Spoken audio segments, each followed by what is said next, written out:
ओम नमो भगवते वासुदेवाय।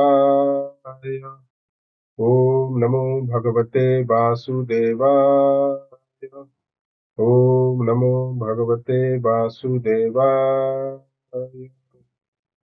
ग्रंथराज श्रीमद् भागवतम की जय।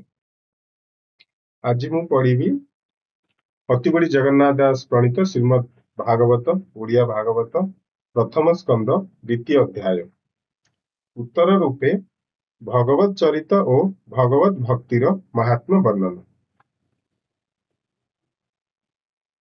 ଦ୍ୱିତୀୟ ଅଧ୍ୟାୟ।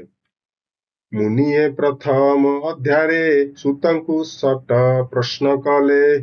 ଦ୍ୱିତୀୟ ଚାରୋଟି ପ୍ରଶ୍ନର ସୂତ ଯେ ଦିଅନ୍ତି ଉତ୍ତର। ବ୍ୟାସ ଉବାଚ। ମୁନିଙ୍କ ପ୍ରଶ୍ନ କର୍ଣ୍ଣେ ଶୁଣି ହରଷେ ମନେ ମନେ ଗୁଣି। ପରମ ପ୍ରୀତି ବାକ୍ୟ ପାଇ ଗୁରୁଙ୍କୁ ମନେ ମନେ ଧ୍ୟାଇ। ଜୀବର ହିତେ କୃତକୃତ୍ୟ ହସି କହନ୍ତି ମୁନିସୁତ। ସୁତ ଉବାଚ। ଯେ ସୁକ ଏକାନ୍ତ ଗମନ କରିଣ ଦେହ କଲେ ଶୂନ୍ୟ। ପୁତ୍ରର ସ୍ନେହ ମନେ ମନେ ଧରି ବ୍ୟାସ ଡାକନ୍ତି ଉଚ୍ଚ କରି। ପିତାର ସ୍ନେହ ରକ୍ଷା ଅର୍ଥେ ଉତ୍ତର ଦେଲେ ବୃକ୍ଷ ପଥେ। ତାହାଙ୍କୁ ମୋର ନମସ୍କାର ଯେ ହୃଦୟ ସର୍ବ ପ୍ରାଣୀଙ୍କର। ଜୀବର ପରିତ୍ରାଣ ଅର୍ଥେ କରୁଣା ବହି ଯେହୁ ଚିତେ। ଅଖିଳ ବେଦର ଯେ ସାର ଯେ ଅନୁଭବ ଆପଣାର। କହିଲେ ପୁରାଣର ସାର ତାହାଙ୍କୁ ମୋର ନମସ୍କାର। ଭାରତୀ ନର ନାରାୟଣ ଯେ ଗ୍ରନ୍ଥ ସଂସାର ତାରଣ। ଉଦିତ କଲେ ଏ ସଂସାରେ ନମଇ ତାହାଙ୍କ ପୟରେ। ଏମନ୍ତେ ନମସ୍କାର କରି କହନ୍ତି ମନେ ମୋଦ ଭରି। ଶୁଣ ସକଳ ମୁନିଗଣ ସାଧୁ ଏ ତୁମ୍ଭର ବଚନ। ପରମ ମଙ୍ଗଳ ଏ ବାଣୀ ଜୀବ ନିସ୍ତାରେ ଯାହା ଶୁଣି। ପରମ ଧର୍ମ ଏ ଜଗତେ କୃଷ୍ଣ ଭକତି ଯେଉଁ ମତେ। ଫଳର ଆଶା ଯହିଁ ନାହିଁ ବିଘ୍ନ ପଶିବ ଅବା କାହିଁ। ଯେ ଭକ୍ତି ବଳେ ଏ ସଂସାର ନୁହଁଇ ପୁଣ ଏ ଜୀବର। ଭକତି କଲେ ଜ୍ଞାନ ହୋଏ ଜୀବନ ପଡ଼େ ମାୟା ମୋହେ। କୃଷ୍ଣ ଚରିତ ଶୁଣି ଯେବେ ଭକ୍ତି ନ ଜନ୍ମେ ମୂଢ଼ ଭାବେ। କେବଳ ଶ୍ରମ ତାହାଙ୍କର କାହୁଁ ତରିବେ ତମ ଘୋର। ଯେ ଧର୍ମ ଫଳ ମୋକ୍ଷ ହୁଏ ତା ପ୍ରୟୋଜନ ଅର୍ଥ ନୁହେଁ। ଧର୍ମେ ଅରଜି ଯେ ବାଧନ ଭୋଗ ନୁହେଁ ତା ପ୍ରୟୋଜନ। ଇନ୍ଦ୍ରିୟ ପ୍ରିୟ ଭୋଗ ଯେତେ ଲୋଭେ ଭ୍ରମାନ୍ତି କାମ ଅର୍ଥେ। ଯାବତ ଜୀବନ ଧରଇ କାମ ଭୋଗରେ ସୁଖ କାହିଁ। ଜୀବର ତତ୍ତ୍ୱ ଜାଣିବାର କେବଳ ପରମାର୍ଥ ସାର। ତତ୍ତ୍ୱ ବିଚାରି ଜ୍ଞାନୀ ଯେତେ ଜ୍ଞାନ କହନ୍ତି ଏ ଜଗତେ। କେହୁ କହନ୍ତି ବ୍ରହ୍ମ ତତ୍ତ୍ୱ କେହ ବା ବୋଲେ ପରମାର୍ଥ। କେହୁ ବୋଲନ୍ତି ଭଗବାନ ନିର୍ମଳ ଅଦ୍ୱୟ ଯେ ଜ୍ଞାନ। ଏଭାବେ ଶ୍ରଦ୍ଧା ଯେ ବହନ୍ତି ଜ୍ଞାନ ବୈରାଗ୍ୟ ଆଚରନ୍ତି। କରନ୍ତି ବିଷ୍ଣୁରେ ଭକତି ଆତ୍ମାରେ ଆତ୍ମାକୁ ଦେଖନ୍ତି। ଏଣୁ ଏ ଅଖିଳ ଜଗତେ ଅଛନ୍ତି ବ୍ରହ୍ମା। ଏଣୁ ଏ ଅଖିଳ ଜଗତେ ଅଛନ୍ତି ବର୍ଣ୍ଣାଶ୍ରମୀ ଯେତେ। ସ୍ୱଭାବ ଧର୍ମ ଆଚରଣେ ଭକ୍ତି ଯେ କରେ ନାରାୟଣେ। ତେଣେ ସନ୍ତୋଷ ବିଷ୍ଣୁ ହୋଇ ପ୍ରାଣୀକି ଚହୁ ବର୍ଗ ଦେଇ। ଏ ଘେନି ହୋଇ ଏକ ମନ ଭାବେ ତ ଶିବ ଭଗବାନ। ବିଷ୍ଣୁର ଗୁଣ କର୍ମ ଯେତେ ନିତ୍ୟ ଶୁଣିବ କର୍ଣ୍ଣ ପଥେ। ନିର୍ମଳ କରି ବୁଦ୍ଧି ମନ ନିରତେ କରିବ କୀର୍ତ୍ତନ। ଧ୍ୟାନେ ଚିନ୍ତିବ ବିଷ୍ଣୁ ମୂର୍ତ୍ତି ପୂଜା କରିବ ନୀତି ନୀତି। ଏଭାବେ ଭକ୍ତି ଯୋଗ ବଢ଼େ କର୍ମ ବନ୍ଧନ ବେଗେ ଛାଡ଼େ। ଏଭାବେ ଭକ୍ତି ଯୋଗ ବଢ଼େ କର୍ମ ବନ୍ଧନ ବେଗେ ଛିଡ଼େ। ଏଣୁ ଜଗତେ ଜ୍ଞାନୀ ଯେହି ହରି ନ ଭଜି କେବା ରହି। କୃଷ୍ଣ କଥାରେ ରତି ଯାର ସେ ପ୍ରାଣୀ ଭବ ମଧ୍ୟ ସାର। ହରି କଥାରେ ଯାର ଶ୍ରଦ୍ଧା ତାକୁ ନ ଲାଗେ ଭାବ ବାଧା।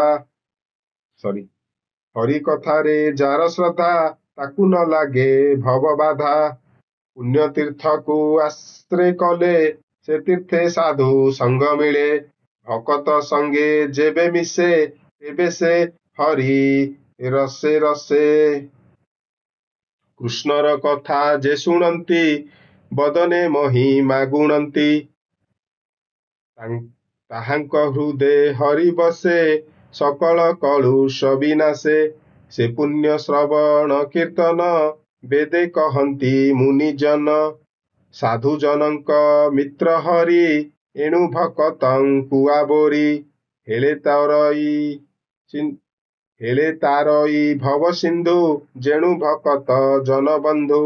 ଭକତ ଜନ ସେବା ଫଳେ ଦହନ ହୁଅନ୍ତି ଅମଙ୍ଗଳେ। ତେବେ ସେ ଗୋବିନ୍ଦ ବିଷये ଭକ୍ତି ଉପୁଜେ ନର ଦେହେ। ସ୍ୱଭାବେ ରଜ ତମ ଦୁଇ କାମ ଲୋଭାଦି ଯେତେ ଯାଇ।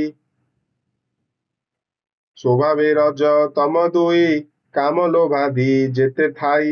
ଚିତ୍ତୁ ବାହାର ହୋଇଯାନ୍ତି ସାତ୍ವಿକ ଭାବ ଅବରନ୍ତି। ଏହି ପ୍ରକାରେ ଯେବେ ମନ ହୋଇବ ନିର୍ମଳ ପ୍ରସନ୍ନ। ତେବେ ସେ ଭକ୍ତି ଯୋଗ ବଳେ ବିଷ୍ଣୁ ଭକତ ସଙ୍ଗ ମିଳେ। ନିର୍ମଳ ଜ୍ଞାନ ପ୍ରକାଶଇ ଜନ୍ମ ମରଣ ଆଉ କାହିଁ। ଅଶେଷ ଜନ୍ମ ଗ୍ରନ୍ଥି ବନ୍ଧ ଏଣେ ଛିଣ୍ଡଇ ସର୍ବଦ୍ୱନ୍ଦ। ସର୍ବ ସଂଶୟ ତୁଲେ କର୍ମ ତୁଟଇ ବିଶ୍ୱ ମାୟା ଭ୍ରମ। ଆତ୍ମାରେ ଆତ୍ମାଙ୍କୁ ଦେଖନ୍ତି ଜନ୍ମ ମରଣେ ନାହିଁ ଭୀତି। ଏଣୁ ପଣ୍ଡିତ ଜନ ଯେତେ ଆନନ୍ଦେ ଭକ୍ତି ଯୋଗ ମତେ। ହରି ବିଷୟ ଦୃଢ଼ ଚିତ୍ତେ ନିତ୍ୟ ଚିନ୍ତନ୍ତି ଆତ୍ମହିତେ। ବିଷ୍ଣୁର ମାୟାରୁ ସମ୍ଭୂତ ଆଦି ପ୍ରକୃତି ଜନମାତ। ଯେ ସତ୍ୱ ରଜ ତମ ଗୁଣ ସୃଷ୍ଟି ପାଳନ ସଂହାରଣ।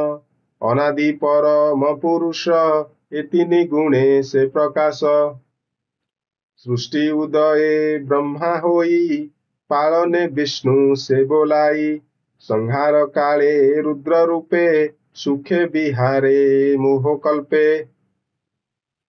ସଂହାର କାଳେ ରୁଦ୍ର ରୂପେ ସୁଖେ ବିହରେ ମୋହ କଲ୍ପେ। ସେ ଶୁଦ୍ଧ ସତ୍ୱ ବିଷ୍ଣୁ ଦେହେ ଜନ୍ତୁଙ୍କ ଶ୍ରେୟ ଗୁଣ ବହେ। କାଷ୍ଠ ସଂଯୋଗେ ଧୂମ ଜାତ ଧୂମରୁ ଅନଳ ସମ୍ଭୂତ। ତ୍ରୟୀ ବିଭାଗ ଏ ପ୍ରମାଣ ତାମସ ରଜ ସତ୍ୱ ଗୁଣ। ଏ ଭାବେ ବ୍ରହ୍ମ ପରିମାଣି ଭବସାଗରୁ ତରେ ପ୍ରାଣୀ। ନିର୍ମଳ ଚେତା ମୁନି ଯେତେ ବିଚାର କରି ଆତ୍ମାହିତେ। ବିଷ୍ଣୁ ବିଶୁଦ୍ଧ ସତ୍ୱ ଜାଣି ଭଜିଲେ ମୋକ୍ଷ ପରିମାଣି। ତାମସ ରଜ ଗୁଣେ ଯେତେ ଯେ ଭୂତପତି ଏ ଜଗତେ। ସ୍ୱଭାବେ ଘୋର ଭୟଙ୍କର ଏଣୁ ନ ଭଜେ ସାଧୁ ନର। ଅହିଂସା ଶାନ୍ତି ଗୁଣେ ଥାନ୍ତି ହରିଚରଣ ନିତ୍ୟ ଚିନ୍ତି। ଧନ ସମ୍ପଦେ ଯାର ଇଚ୍ଛା ସେ କରେ ପିତୃଭୂତ ଦୀକ୍ଷା। ସଂସାରେ ବେଦ ଯଜ୍ଞ ଯେତେ ଯୋଗ ସାଧନ କ୍ରିୟା ମତେ। ପରମ ଜ୍ଞାନ ତପ ଆଦି କଠୋର ଯେତେ ଧର୍ମ ସାଧି। ଏ ସର୍ବ ବିଧି ଧର୍ମ ଯେତେ କରିବ ବିଷ୍ଣୁ ପ୍ରୀତି ଅର୍ଥେ। ଏ ତିନି ଗୁଣେ ନାରାୟଣ ସୃଷ୍ଟି ପାଳନ ସଂହାରଣ। ଏ ରୂପେ ଆତ୍ମ ମାୟା କରି ବିଶ୍ୱ ସଂସାରେ ସେ ବିହରି। ସ୍ୱଭାବେ ନିର୍ଗୁଣ ମୁରାରି ଖେଳଇ ତ୍ରିଗୁଣ ଆବୋରି। ସକଳ ଜୀବ ମଧ୍ୟ ଥାଇ ଅଜ୍ଞାନେ ଜୀବ ନ ଜାଣଇ। ଅଶେଷ ମହିମା ଯେ ଧରେ ଇବା ଉପମା ଦେବା ତାରେ। ସକଳ ଭୂତେ ହରି ବସେ କ୍ଷେତ୍ରଜ୍ଞ ରୂପେ ପରକାଶେ।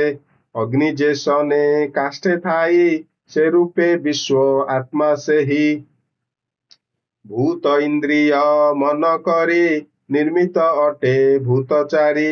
ସ୍ୱତନ୍ତେ ସେହୁ ଦେହେ ଥାଇ ବିଷୟ ଭୋଗ କୁ କରଇ। ଦେବ ତୀର୍ଯ୍ୟକ ନର ଆଦି ଯେ ଲୀଳାବତାର ପ୍ରସିଦ୍ଧି। ତହିଁରେ ଅନୁରକ୍ତ ହୋଇ ପାଳଇ ସତ୍ୱ ଗୁଣ ବହି। ସେ ହରି ଚରଣ ପଙ୍କଜ ସୁଜନେ ମନ ଦେଇ ଭଜ। କହଇ ଦାସ ଜଗନ୍ନାଥ ଗୀତ ପ୍ରବନ୍ଧେ ଭାଗବତ।